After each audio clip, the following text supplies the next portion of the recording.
ঠিক আছে। তো আমরা 365 দিন কাজ করি, একটা সময় আসে যখন আমাদের নিজের কতটুকু ব্যক্তিত্ব আছে, অস্তিত্ব আছে, সেটাও পরখ করে দেখতে লাগে। আমি আবার মনে করলাম যে আমি 57 যুবরাজনগর বিধানসভায় অনেক কাজ করেছি। পুরো আপনাদের উত্তর ত্রিপুরা হোক, পুরো ত্রিপুরাতে আমার রাজ্য স্তরের দায়িত্ব আছে, সব জায়গাতে আমি কাজ করেছি।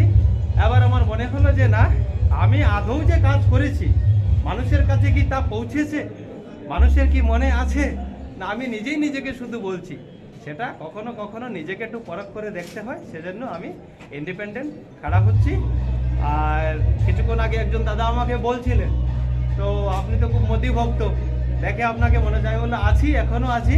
আর এটার থেকে সবাই বুঝতে পারে আমি বিজেপিতে আসা, রাজনীতিতে আসা একই ব্যক্তি, মূল কারণ এই আইডিওলজির সাথে আছি। মোদিজি আমার হিরো, আর আমি ইন্ডিপেন্ডেন্ট রেখেছি।